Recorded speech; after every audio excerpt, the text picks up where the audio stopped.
Bonjour, bienvenue à cette capsule santé psychologique qui aujourd'hui va porter sur le trouble de déficit d'attention avec ou sans hyperactivité chez les personnes adolescentes et jeunes adultes. Mon nom est Louis Cournoyer, je suis professeur-chercheur à l'Université du Québec à Montréal, plus particulièrement la section counseling de carrière, ainsi que conseiller d'orientation, membre de l'Ordre des conseillers et conseillères d'orientation du Québec. Mon invité aujourd'hui, il se nomme Jean-François Perron. Euh, je vais l'inviter à se présenter lui-même là, pour qu'il puisse mieux décrire qui il est et quel est son lien avec le sujet dont on discute aujourd'hui. Fait que Jean-François. Bonjour, merci tout d'abord de l'invitation. Très heureux d'échanger avec toi sur le sujet. Jean-François Perron, je suis un jeune professeur depuis 2 ans et demi à l'Université Laval, l'école de counseling et d'orientation. Mais évidemment, un CO d'expérience avant. J'ai travaillé tout près de 30 ans au niveau des écoles secondaires et centres de services scolaires, dont 25 à titre de conseiller d'orientation. J'ai été à la base, j'ai fait de la suppléance, mais j'ai rapidement pris le dossier de l'approche orientante au tournant des années 2000 là, avec le renouveau pédagogique. Et ça m'a amené à travailler durant plus d'une dizaine d'années dans cette approche. Et par la suite, ben, j'ai jumelé deux passions, je dirais, l'orientation et le sport.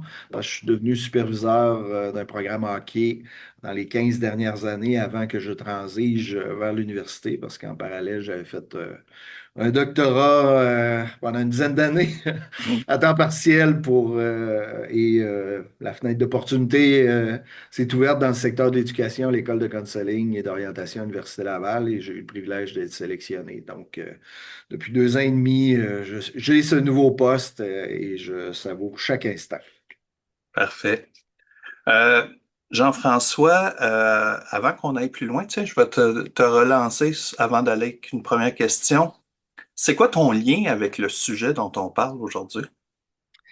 Mon lien, puis ça a été le cas dans ma thèse, mon lien il vient une origine clinique dans le concept où toute ma carrière de conseiller d'orientation, je suis encore conseiller parce que je fais de la supervision universitaire, mais toute ma carrière clinique comme conseiller d'orientation auprès des 12-18, j'ai côtoyé des élèves neurodivergents, des élèves qui avaient des plans d'intervention. J'ai accompagné des garçons principalement dans les 15 dernières années dans des programmes de sport, donc études et sports qui inévitablement avaient des prévalences plus grandes là, avec des élèves, notamment au niveau du TDAH. Et ben, lorsqu'on accompagne ces clientèles-là, ben, des fois, notre coffre à outils, les outils ne fonctionnent pas de la même façon. Nos modèles d'intervention ne sont pas aussi efficaces. Il y a des fois, on ne saisit pas tout à fait comme clinicien, qu'est-ce qui fonctionne, pourquoi ça ne fonctionne pas aussi bien avec cette clientèle. Donc, les enjeux ne sont pas les mêmes, les défis cliniques ne sont pas les mêmes. Et je dirais, j'ai appris sur le tas, excusez Hmm. l'expression, que tout ça ne fonctionne pas si bien avec la clientèle qui est aux prises avec des troubles neurodéveloppementaux. Et dans ma thèse, le TDAH, vu que je m'intéressais aux fonctions exécutives, a été abordé comme variable. Hmm. Finalement, ça a été une des belles révélations de la thèse, combien ce diagnostic-là pouvait avoir même des effets au niveau du processus décisionnel. Ben justement, on va aller dans cet angle-là. Je vais aller avec une première question pour toi. Euh, c'est quoi vivre un processus d'orientation à l'adolescence lorsque l'on vit avec un TDAH?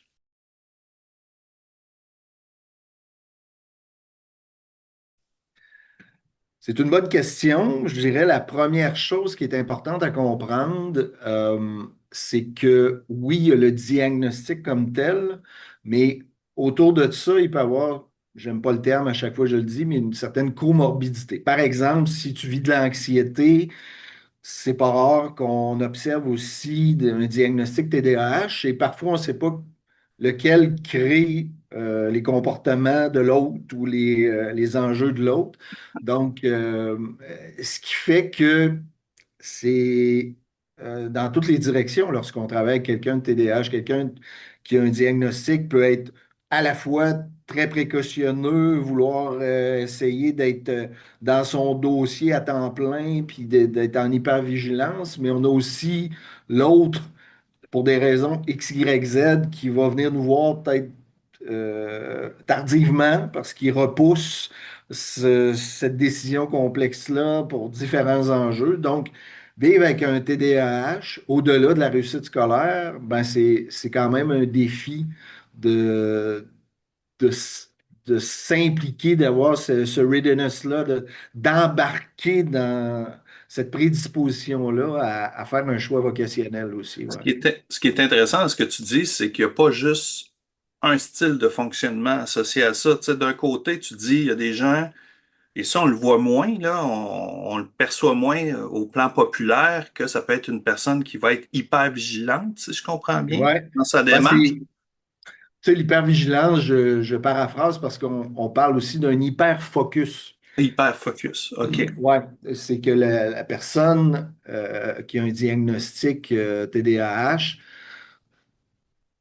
je dirais, il y a un diagnostic par personne parce que il y a différentes aptitudes, différentes réalités, différents enjeux pour chaque individu. Lorsqu'on se met à décortiquer, Mhm. lorsqu'on sort de l'aspect folklorique étiquette TDAH, on réalise la complexité de ce diagnostic-là. D'ailleurs, actuellement, les recherches les plus récentes vont parler plus d'un spectre du TDAH, un peu comme on peut le percevoir comme on l'a attitré au TSA. Donc, aussitôt qu'on embarque dans un spectre, on voit qu'il y a un continuum avec des manifestations comportementales qui peuvent varier Hmm. selon les situations, selon les personnes. Donc, aujourd'hui, je dirais, ce que j'ai envie de vous dire, c'est on ne peut pas aborder ça bêtement, ce diagnostic-là. Au contraire, il faut aller plus en profondeur et une approche différentielle, je dirais. Ouais. Ce que je pense, j'aurais le goût d'ajouter, puis tu me diras ce que tu en penses. J'ai l'impression que faut faire attention qu'une personne avec un TDAH, un élève avec un TDAH, c'est pas un type de personnalité. C'est pas Non, un type de personnalité au sens de tu résumes bien. OK, j'ai un diagnostic TDAH et donc, autrement dit, j'ai une carte Tout à de fait. voici c'est quoi est-ce qui va se présenter. Ah, c'est pas ça du tout. Je te vois réagir par rapport à ça. Ouais. J'aimerais ça t'entendre. Ben, tout de suite en partant dans l'appellation, dans l'acronyme, il y a quand même deux univers. Et Oui. dans la recherche récente, ben, euh, on mettait ça un peu dans un. Il y a 30 ans, c'était un diagnostic orphelin, déjà en partant. Moi, quand j'étais allé au secondaire, dans les années 80, ça n'existait pas. Ça Oui. existait. Ça existait il y a En fait, 2000 c'est ans. plus associé à des jugements sur le caractère et Le sérieux, le puis le, tempérament de la le personne à l'époque. tempérament de la personne, son intérêt pour les études et ainsi de Ouais. suite. Donc, c'était par observation, puis je vous dirais, c'est encore par observation. On a amélioré nos grilles d'analyse des comportements, mais ça reste aujourd'hui encore Hmm. un diagnostic euh, évalué et diagnostiqué au regard de l'observation comportementale Et, principalement. et non pas par des marqueurs biologiques ou par. Non, on peut pas parce que ça en fait un diagnostic compliqué parce que génétiquement, c'est très complexe. On n'est Hmm. pas capable d'isoler même génétiquement ce diagnostic-là. C'est multigénétique ou je ne veux pas rentrer dans les détails biologiques, Ouais. mais on comprend que Ouais. euh, c'est pas une trisomie 21, par exemple, ou qu'on on peut rapidement, ben, pas rapidement, mais spécifiquement associer Ouais. ça à un gène, par exemple. Sans compter que TDAH, ça partage aussi des façons de fonctionner très semblables à d'autres troubles Tout à fait. qu'on peut retrouver dans un DSM. Fait que, on va souvent dire que le diagnostic d'un TDAH, ça demande beaucoup d'observations de beaucoup de gens, de beaucoup d'informations parce qu'on pourrait passer à côté. Je vais en nommer un là, qui m'avait Ouais. frappé. Moi, c'est les gens qui ont des troubles du sommeil. Oui. Avoir des troubles de sommeil pour différentes raisons s'associe à de la fatigue, à une baisse de l'attention, une baisse de la concentration. On va parler de fonction exécutive tantôt. On n'est pas Ouais. mal là-dedans, de planification. Conséquemment, quand on pogne ça, puis on met ça avec des critères TDAH, on est pas mal dans... Et sauf qu'on pourrait associer TDAH à quelque chose qui est ailleurs. Fait que ça, c'est Mhm. là, qui est Un important. peu comme je disais, euh, notamment l'anxiété peut générer un peu le même principe où tu as de la misère à te concentrer ou que tu es fébrile. Donc, c'est hyper important de bien évaluer, puis de bien observer, puis d'avoir une approche multifocale, là, je dirais, là, de Ouais, toutes les personnes, de tous les contextes, parce que ça aussi, c'est un des critères de base du dans DSM, plusieurs c'est de dire contextes. dans plusieurs dimensions, contextes de ta vie. C'est pas juste comment ça se passe à l'école ou juste à la garderie ou juste à la maison. C'est les acteurs principaux, les parties prenantes doivent observer ça dans plus d'un contexte. Fait que ça, en partant. Et si je reviens à l'acronyme, c'est deux entités assez différentes quelque part, là, même au niveau comportemental, entre le déficit de l'attention, un enjeu, un trouble attentionnel, et l'hyperactivité, impulsivité qui s'est ajoutée à ça. Donc, certains auteurs vont dire c'est deux troubles, ultimement. On a fait un regroupement, mais actuellement, dans la littérature, il y a des débats fascinants justement sur comment on devrait ultimement appeler ce diagnostic-là. Certains vont dire que c'est plus un syndrome, donc on est de la... C'est encore un diagnostic, un trouble en grande évolution actuellement sur toutes les dimensions. Mm. Je te ramène, Jean-François, on était dans le sujet du processus d'orientation. Ouais, Fait que j'aimerais ça que, pour les personnes qui visionnent la capsule, là, que, mettons, si on se met dans la peau d'un adolescent, d'une adolescente avec un ouais. TDAH et qui vit l'expérience d'un processus d'orientation, c'est-à-dire Mhm. l'expérience d'un processus d'orientation, je vais l'expliquer un petit peu aussi pour Vas-y. baliser un petit peu. Quand un conseiller amène un client, un élève à vivre un processus d'orientation, il va l'amener à travailler au plan cognitif, au plan des pensées, des croyances, des représentations. Il va l'amener à travailler au plan affectif, être capable de réguler ses émotions, ses peurs, ses doutes, ses craintes. Mhm. Et des fois, ses réactions potentielles de colère ou de tristesse ou de rumination, etc. L'amener à travailler au plan comportemental aussi, à se Tout à mobiliser, fait. à agir. Ça va mettre à risque le côté des fois, ça va confronter le côté procrastination. Puis au plan relationnel aussi, de s'ouvrir à l'autre parce que l'orientation, c'est une relation d'aide. Fait qu'avant qu'il y ait l'aide, il faut une relation. Fait qu'une relation Mhm. avec la personne, puis aussi sa capacité de le ch- la question de la carrière, ben, ça fait référence aussi à des relations avec des milieux de travail, des relations avec des individus selon un type d'emploi. Fait que je te dépose tout ça pour te dire, toi, là, t'en as côtoyé des jeunes là, en 30 ans, là, t'en as vu, puis en TDAH, t'en as vu beaucoup. Si t'avais à raconter comment ça peut se passer de l'intérieur, tu dirais quoi? Ben, je dirais que c'est une clientèle qui a besoin d'accompagnement, de balises et qu'il faut déconstruire ce qu'on observe. Je donne un exemple très concret. C'est pas rare que mes élèves aux prises avec un diagnostic on planifiait une autre rencontre. Je leur demandais de faire un devoir ou une tâche d'exploration, puis tout ça, pour essayer de discriminer des choix d'options qu'ils envisageaient. Et revenaient en consultation ou si je leur demandais de remplir un questionnaire, le faisais à la dernière minute. Donc, rapidement, comme consultant, tu vas te dire, bon, es-tu vraiment intéressé? Es-tu impliqué?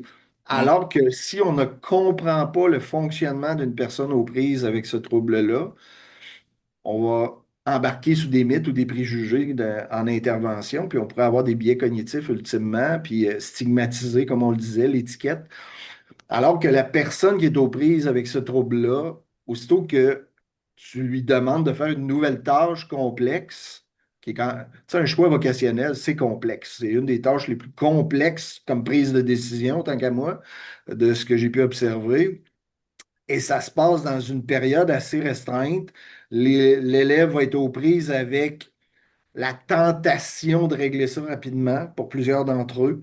Donc, s'ils ont un choix qui commence à faire du sens, peuvent s'accrocher là-dessus, ça devient très démobilisant de leur demander de mettre de côté cette option-là et de commencer à explorer autour. Aimeront pas tant généralement être déstabilisés si on va à contre-courant pour Mhm. confronter. Donc, ça vient avec un certain enjeu de justement une certaine impulsivité dans la prise de décision qui peut être possible notamment pour ceux qui sont aux prises avec l'hyperactivité et l'impulsivité. Également, je parlais de l'hyperfocus. Euh, c'est pour ça que l'appellation déficit d'attention est plus ou moins appropriée aujourd'hui. C'est que c'est des gens qui peuvent perdre la notion du temps. C'est un enjeu, la notion du temps. Pour Ah, la grande majorité d'entre eux, c'est le moment présent qui existe, ont beaucoup de difficultés à planifier, à gérer leur temps. Donc, si tu leur donnes une tâche puis tu les revois dans 2 semaines, les personnes peuvent avoir de la difficulté à se mobiliser de façon régulière, de suivre un plan séquentiel bien établi. Donc, tu sais, nos modèles d'intervention là, qu'on connaît, là, qui sont très cognitifs dans le processus, ils s'y retrouvent moins.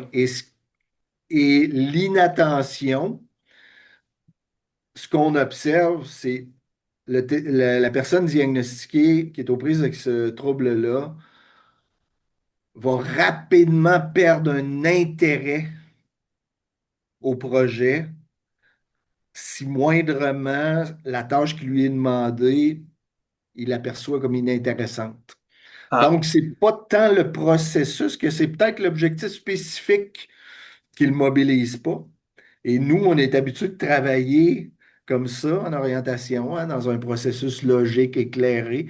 Fait que ça nous déstabilise comme intervenant et ça met en exergue les enjeux qu'ils retrouvent. C'est des enjeux qu'on va retrouver dans leur réussite scolaire.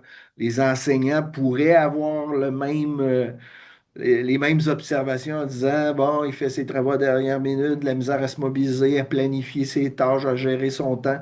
Les parents pourraient observer un peu la même chose. Et malheureusement, ce qui va arriver, c'est que le jeune va être aux prises avec l'étiquette de il a un potentiel et il ne se mobilise pas. hmm. Donc, la conclusion, c'est qu'il est fainéant, il procrastine, il met pas de Démotivé. valeur, démotivé, la motivation embarque très rapidement. Ça, si Donc, je peux me permettre, je sais qu'au secondaire notamment, on fait beaucoup d'état là, de l'importance là, de trouver des stratégies, des moyens, des formations pour le personnel, là, tu sais, de comment puis les directions veulent ça, comment on peut motiver les jeunes, comment. Là, dans le cas qu'on est en train de parler, la motivation pourrait être un faux problème. effectivement, et il y a une autre réalité, c'est qu'on a quand même observé un décalage, puis ça, j'en parle avec toute réserve parce qu'il y a différentes hypothèses là-dessus, mais on pourrait observer un certain décalage de maturité neurodéveloppementale. Et moi, dans ma thèse, ben, je me posais la question, est-ce qu'un décalage de maturité pourrait se manifester par un décalage de maturité vocationnelle? Donc, Hmm. cette propension à embarquer dans le processus, faut jamais oublier qu'on est dans une fréquentation scolaire obligatoire avec un échéancier très clair pour le 1er mars. Donc, notre système doit fonctionner, mais À l'âge de 16 ans pour la plupart, tout à fait. et pas nécessairement à la période développementale d'un être humain pour prendre des décisions de la sorte. Ben, il y a une chose qui est certaine pour moi, c'est que dans les 50 dernières années, faire un choix professionnel est plus complexe qu'il était. Dans un environnement plus fluide et changeant rapidement, on le voit, là, on est encore dans un contexte de transformation bouleversante, notamment avec l'intelligence artificielle qui bouleverse à peu près toutes les professions. Donc, dans un environnement comme ça, avec une obligation de prendre des décisions, on peut penser qu'une posture de réserve, une certaine indécision est une certaine posture sage à quelque part. Fait que il y a ça. Et tout au long de leur scolarisation, parce que la majorité des diagnostics vont rentrer au primaire, avant l'âge de 12 ans et va s'additionner des diagnostics au secondaire, notamment pour les filles, parce que ça, c'est une prévalence importante. Les diagnostics sont principalement un pour trois au primaire et tranquillement, au niveau du secondaire, les filles vont recevoir des diagnostics parce que les filles ont une plus grande propension à l'inattention, à être diagnostiquées TDA. Et les garçons, plus dans leur comportement, leur manifestation comportementale, gestuelle, verbale.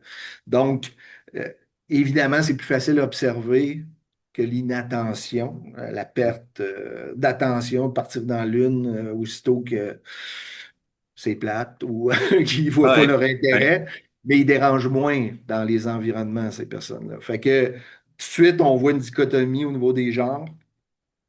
Fait que c'est donc en consultation, on l'observe également. Hmm. Donc, tu sais, il y a quand même une tendance Yep. lourde accompagnant un Jean-François, garçon. Oui, vas-y. Jean-François, je vais t'amener sur une deuxième question qui va peut-être faire du pouce sur la première. Tu sais, le TDAH, tout le monde a l'air d'avoir une opinion là-dessus. Mhm. Euh, L'impression de connaître c'est quoi. Il y a beaucoup de croyances, il y a beaucoup de préjugés, il y a beaucoup d'impressions relatives à ça. J'aimerais ça savoir qu'est-ce que l'on ne sait pas que l'on devrait savoir sur le TDAH.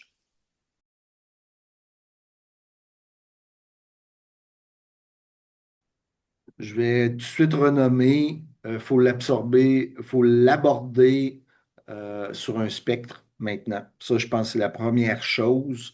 Les étiquettes sont réductionnistes pour le moment avec ce qu'on sait. Fait que tout C'est-à-dire de le suite en fait, partant de dire t'es TDAH, t'es TDA, bon, ouais, euh, faut aborder ça dans une approche différentielle. Fait que il n'y a pas, comme tu le disais, un tempérament ou des traits de personnalité pour cadrer ce qu'est une personne TDAH. Euh, c'est important de savoir que c'est en grande partie génétique, mais que ça n'explique pas tout et qu'on parle de 70 à 80 selon les études serait génétique. Donc, ce qu'on peut observer parfois au niveau parental, c'est une abnégation, un déni, euh, une certaine culpabilité. Hein, quand on sait que 75% vient du génétique, ben on ouais, peut exact. être un peu troublé d'avoir donné à notre enfant ce défi-là dans sa vie, hein, de jongler avec ça. Euh, Surtout, je vais me permettre, souvent aussi, c'est que l'enfant, il y a deux parents. Fait que ouais, là, on peut jouer à c'est qui l'a donné. c'est la faute à qui? Ouais. Ben, et que je dirais l'autre mythe, c'est que la médication ne suffit pas. Hmm. Et pourtant, c'est les deux tiers des traitements actuels sont uniquement médicaux. Qu'est-ce qu'on Fait que, entend par les médicaments ne suffisent pas? ben, c'est que ça prend une approche multidisciplinaire. C'est que, à quelque part, il y a, oui, la médication peut être tout à fait adéquate, mais elle ne suffit pas dans le concept où c'est pas parce on inhibe certaines réactions ou comportements que la personne a appris à fonctionner Hmm. avec cette nouvelle disposition-là, par exemple, ben, et que les médicaments ne fonctionnent pas de la même manière. Donc, la médication, c'est une chose, mais après ça, il y a toute une, je dirais pas une rééducation, mais j'irais là Oui. peut-être de Ce qu'en anglais, travailler on sur appelle la psychoéducation, là, qui ne fait pas ouais, référence à ce qu'on connaît au Québec comme une discipline professionnelle, là, mais ouais, plus la stratégie c'est ça, d'accompagnement. retravailler sur les stratégies, la planification. On sait dans la littérature qu'il y a des enjeux de vitesse de traitement et de mémoire de travail. Donc, en sachant ça, qu'il peut y avoir des défis pour les personnes aux prises avec le TDAH, ben, c'est peut-être les endroits où il faut travailler. On sait également maintenant qu'ils ne sont pas en dessous de la moyenne partout. Ils ont des aptitudes, d'ailleurs, des études super intéressantes en utilisant les Waze de ce monde, des tests d'intelligence. Bon, le quotient intellectuel peut être une notion tendancieuse, rediscutée, donc c'est une approche.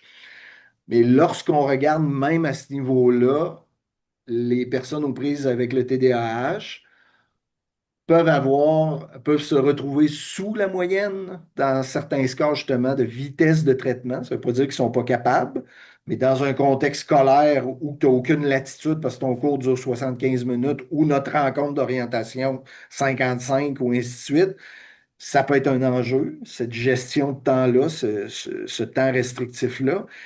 Donc, et la mémoire de travail, qu'est-ce que ça dit? C'est pas juste ramener à ta conscience. La mémoire de travail, c'est cette capacité-là à garder dans ta tête c'était quoi l'objectif. Pourquoi Hmm. je me mobilise actuellement? Pourquoi je convoque ces connaissances-là, puis j'essaie de les mettre ensemble pour prendre des décisions. Donc, ça, c'est deux enjeux. Et par contre, on observe une capacité exceptionnelle généralement au niveau verbal, des gens persuasifs, des gens avec un, un gut feeling, là, donc une intuition au-delà de la moyenne, des gens qui ont également un aspect créatif, des aptitudes spatio-temporelles dans l'espace. Donc, on appelle ça un spiky profile, donc un profil en dents de scie. Fait que c'est un mythe qu'il faut tu sais, ils ont des aptitudes, mais il faut être conscient que notre système évalue principalement les aptitudes logico-mathématiques et français écrit pour la grande majorité des cas. Ouais. Ouais. Puis tout à l'heure, tu parlais des approches multimodales là, aussi, que Ouais. la médication, c'est une chose, l'éducation psychologique, c'en est une autre.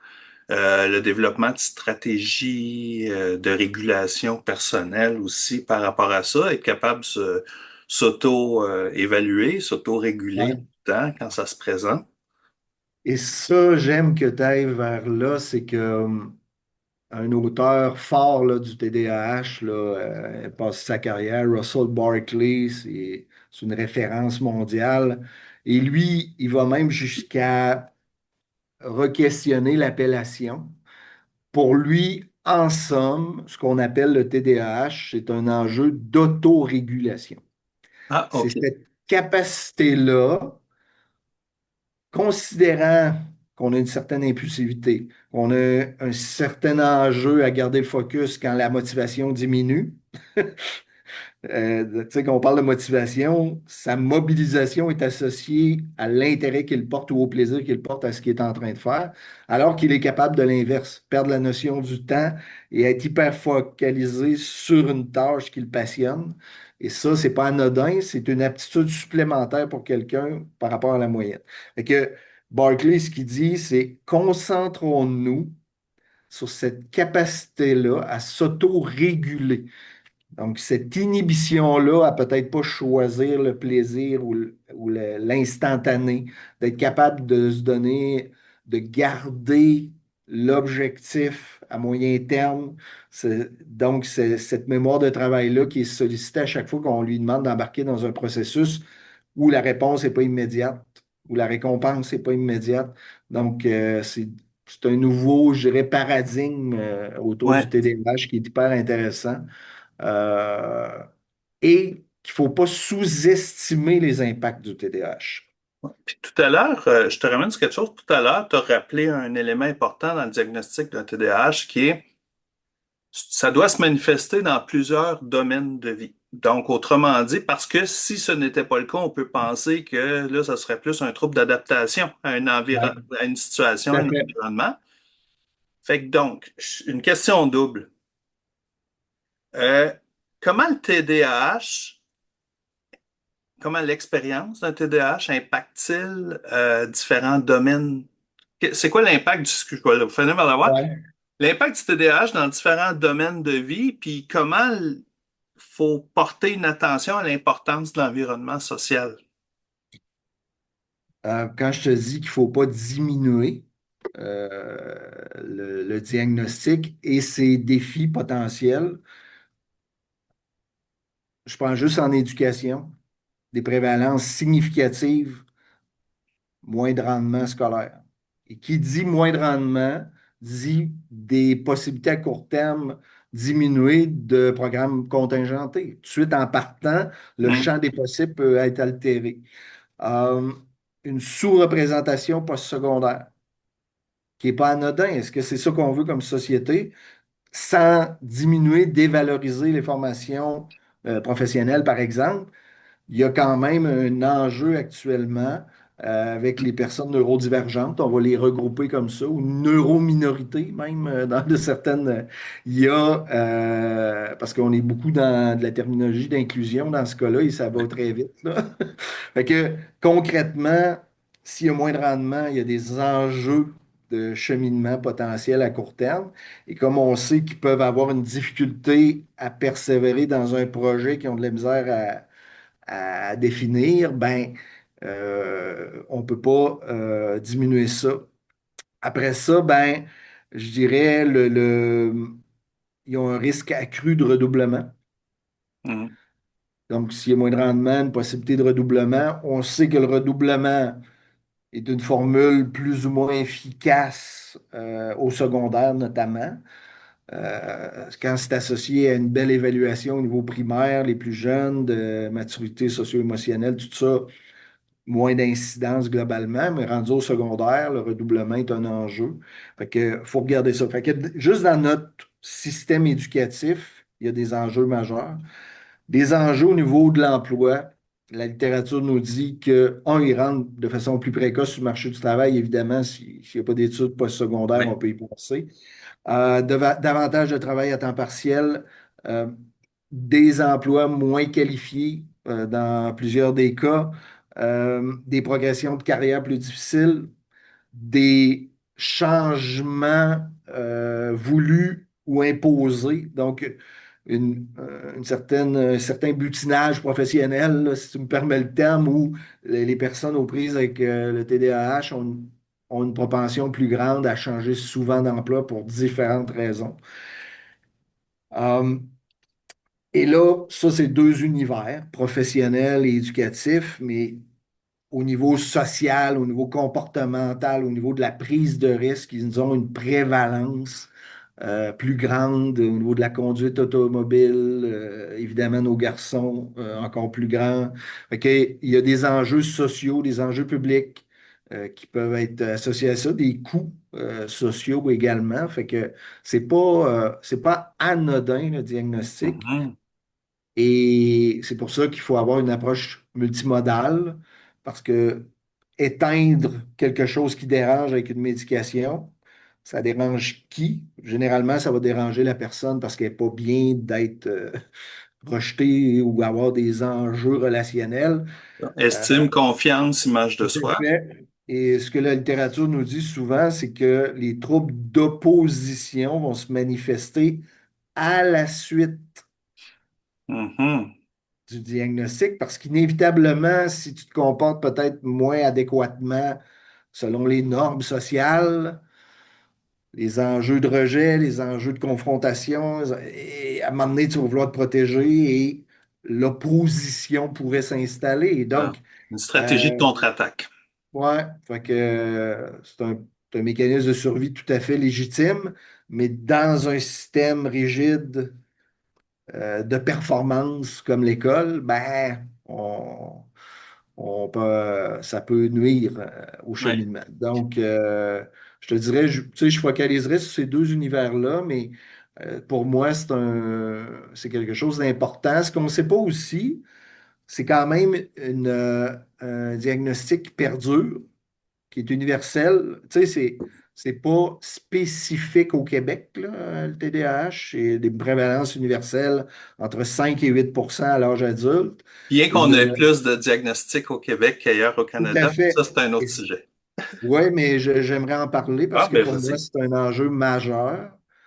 Euh, il y a un surdiagnostic et ça, pour moi, tu vois, dans mes protocoles de recherche, je suis rendu avec je ne demande pas l'âge, je demande le mois et l'année et le jour de naissance. Parce que Hmm. dans la littérature actuellement, les plus jeunes des cohortes sont significativement plus diagnostiqués. Donc, Donc, ceux on qui sont parle de... nés en septembre Ouais, c'est ça. ont 35 plus de chances d'être diagnostiqués que les autres mois. Que ce soit en Euh, octobre. Parce que, ouais, qui sont les plus vieux. Ouais, ouais, vas-y. peut-être juste pour préciser, pour quelqu'un qui visionne la capsule, là, qui n'est pas familier avec ça, c'est qu'on est en train de... On parle des mois parce que l'admission secondaire se fait, entre autres, à la date du 30 septembre. Tout à Donc, fait. quand tu es, pour donner un cas de figure, pour quelqu'un qui visionne, là, si tu es Mhm. né le 29 septembre, tu vas faire partie vraiment des plus jeunes de ta cohorte et une personne qui serait née plus tôt dans l'année jusqu'au 1er octobre, là, elle est plus âgée. Donc, autrement dit, dans une même année, à disons 12 ans, on peut avoir quelqu'un qui a, il peut y avoir quasiment un an d'écart Tout à fait. entre les plus jeunes et les plus vieux. Et là, ce que tu es en train de dire, je te ramène la parole Ouais, là-dessus. ouais. Tu es en train de dire que si on fait partie de ces plus jeunes-là, ben, le risque de TDAH est plus élevé.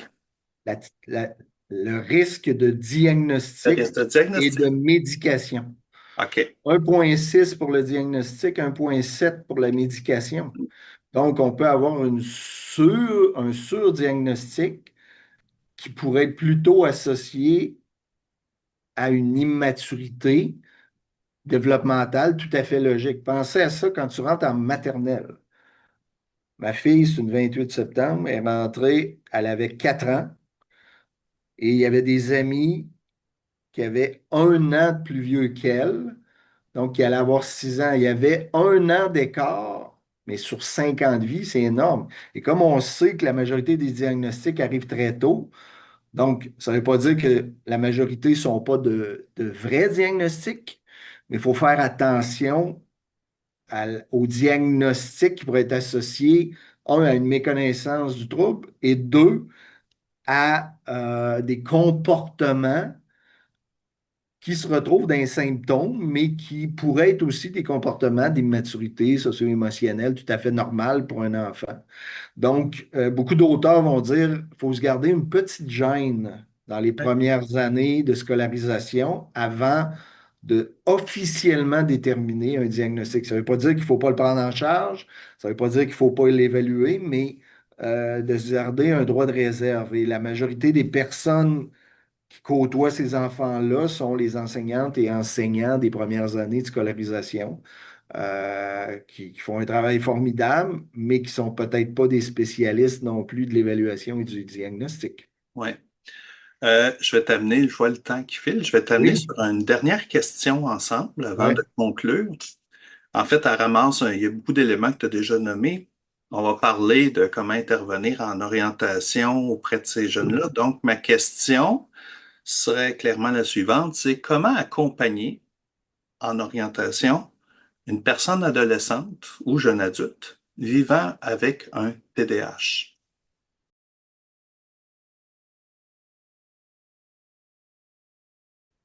il y en a une qu'on a déjà nommée. Pour moi, c'est un incontournable, c'est d'adopter une approche multimodale. Donc, qu'est-ce que ça veut dire? C'est évidemment d'avoir des professionnels de la santé qui sont impliqués dans ça. Évidemment, une implication des parents donc de la fratrie puis de la cellule familiale dans ça. Je dirais un des enjeux qu'on retrouve avec les familles, la séparation et tout ça, ben, c'est s'assurer qu'on chante en harmonie là, Ah oui. dans les familles. Mm, Bon, la discorde peut exister à l'intérieur d'une famille nucléaire, mais lorsque les familles reconstituées arrivent avec des nouveaux conjoints, il peut y avoir des divergences d'opinion, ça peut être légitime, mais donc, il faut s'asseoir tous ensemble. Ça peut pas être juste un parent qui s'occupe de ça quand l'enfant se promène, là, tu sais, par exemple. mm, Fait que, et dans les équipes multi qui s'intéressent au plan d'intervention des jeunes, parce que ultimement, avec un diagnostic, l'école devra mettre en place des modalités d'accommodement qui sont, puis c'est un autre sujet, mais qui devraient être réévalués et dans une approche beaucoup plus différentielle pour avoir vu beaucoup de plans d'intervention. Il y a beaucoup trop de copier-coller là-dedans. Fin de la parenthèse, mm. Oui. mon éditorial. Deuxième chose, euh, il faut s'appuyer sur des données probantes. Donc, comme professionnel, on doit minimalement mieux comprendre c'est quoi ce diagnostic-là, syndrome ou spectre. J'utilise les trois termes parce que ça bouge. Donc, si on est dans un environnement où on côtoie des personnes, mais toute personne va être amenée à côtoyer des gens avec le TDAH. Donc, autant les parents, les professionnels, les gens de l'orientation, on devrait être plus à jour par rapport à ce diagnostic-là. Lorsqu'on intervient également au-delà de la médication, peut-être mieux sans devenir pharmacien, un peu comprendre c'est quoi, que les psychostimulants servent à quoi, leur durée d'effet. Il y Mhm. a des variantes entre les psychostimulants. Maintenant, il y a des non-stimulants. Donc, il y a toute une pharmacologie importante. Et moi, comme professionnel, souvent, je dis, OK, tu as un TDAH, prends-tu de la médication?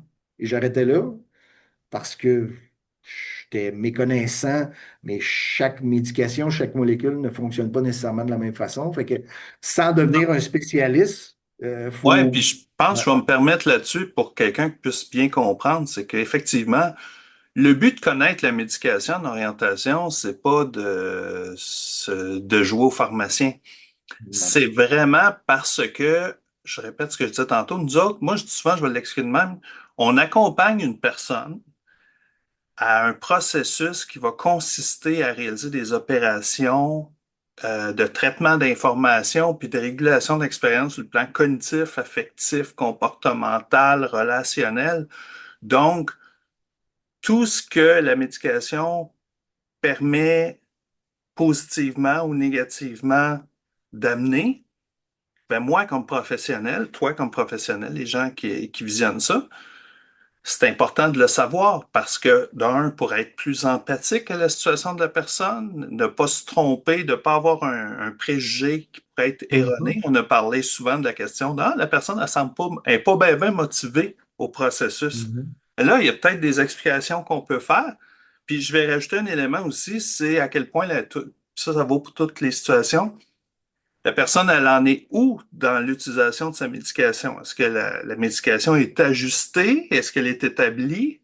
Ou est encore en train de se tester là, pour voir si ça balance avec la personne?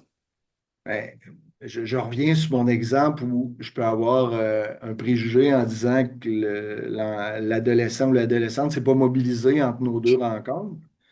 Mais si sa médication fait effet pendant 12 heures ou 10 heures, puis que je demande de faire certaines tâches orientantes à la maison le soir après ses devoirs, il est peut-être possible que l'effet de sa médication ou le non-effet après telle heure pourrait avoir des incidences. Donc, peut-être dans ma pratique, je dois l'accompagner, y offrir des plages à même nos rencontres pour travailler ensemble, voir comment ils travaillent. Donc, oui, l'autonomie, là, puis l'autodétermination, mais quand on a ces enjeux-là, il y a peut-être des environnements où il faut travailler, puis être un peu plus présent, puis travailler avec les petits trous avant de les enlever, là. Hmm. Est-ce qu'il y avait autre chose que tu aurais aimé Oui, rajouter au niveau de je dirais ce qui ne se fait pas pour différentes raisons louables, c'est qu'il n'y a pas un suivi annuel de tout ça. Suivi dans le diagnostic, dans l'évaluation, dans l'évolution des symptômes. Moi, je voyais des kids arriver, ils mesuraient 4 pieds 8, sortaient à 6 pieds 2. Tu imagines le dosage d'une médication quand un jeune va prendre 50, 60 livres, va prendre un pied et demi.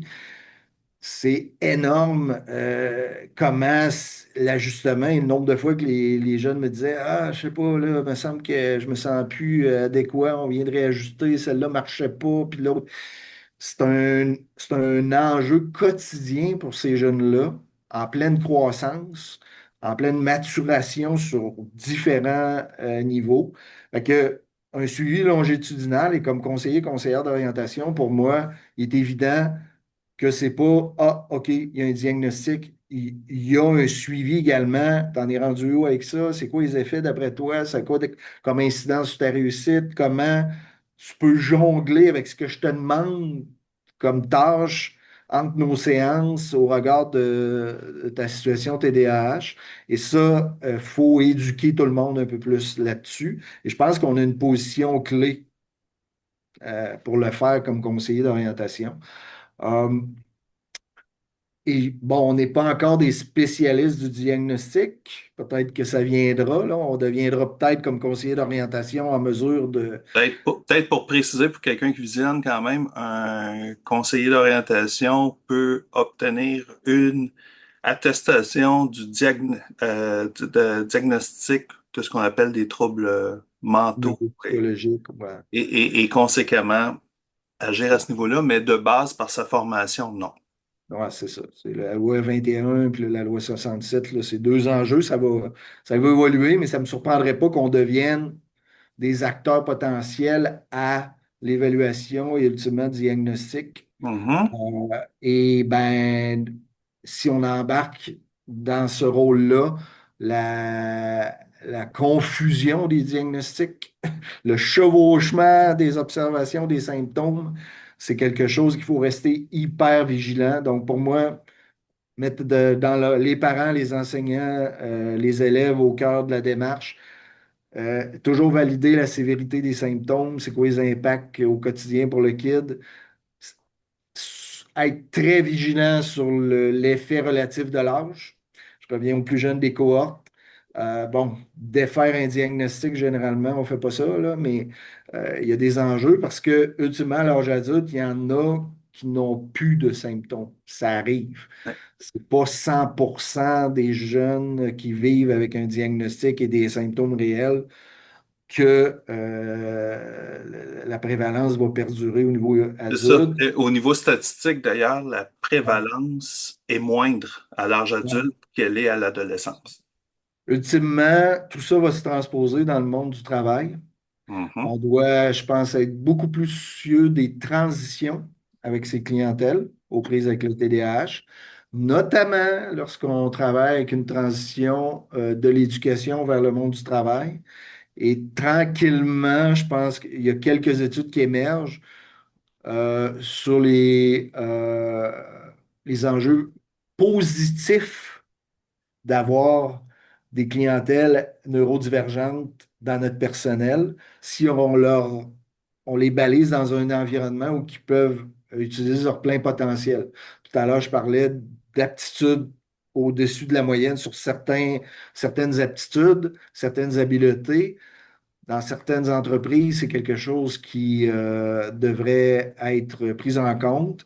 Et tant que la personne elle-même aux prises avec le diagnostic ne saisit pas ses enjeux, ses défis, ça ne l'aidera pas au niveau professionnel. Cela dit, on est encore dans une étape de stigmatisation quand même, là. Professionnellement, je n'irai pas tout de suite à dire j'ai un TDAH, mais plutôt dire j'ai des enjeux avec le bruit, j'aimerais peut-être plus être isolé, je travaille mieux. Donc, y aller plus dans voici des modalités qui me conviennent plus pour travailler. Hmm. Excellent. On arrive à la fin de la capsule. On a traversé trois questions ensemble. On a abordé c'est quoi vivre un processus d'orientation avec un TDAH. On a parlé de ce qu'on devrait savoir davantage par rapport à ça. Puis là, on vient de parler de comment accompagner en orientation une personne avec un TDAH.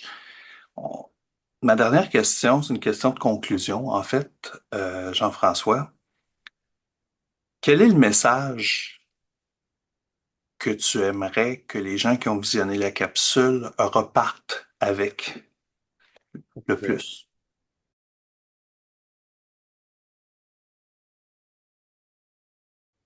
Premièrement, que ça évolue à vitesse grand V, notre compréhension.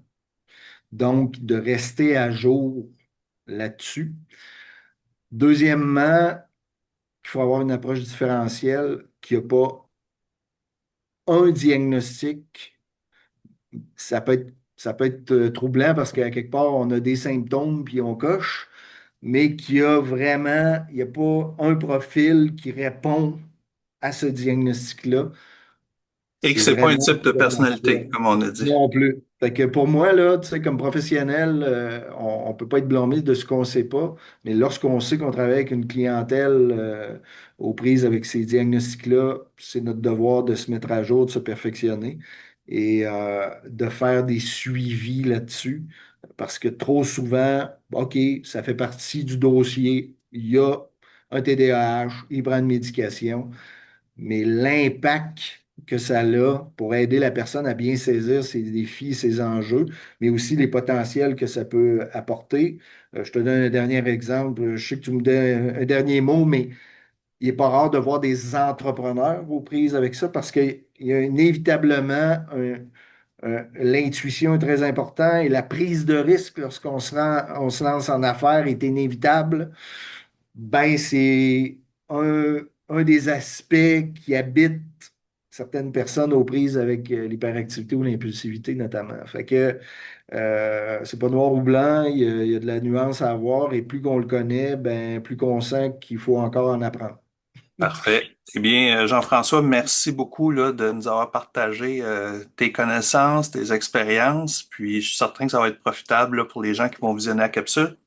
Fait que je te remercie beaucoup. Ça m'a fait un grand plaisir. Merci de l'invitation.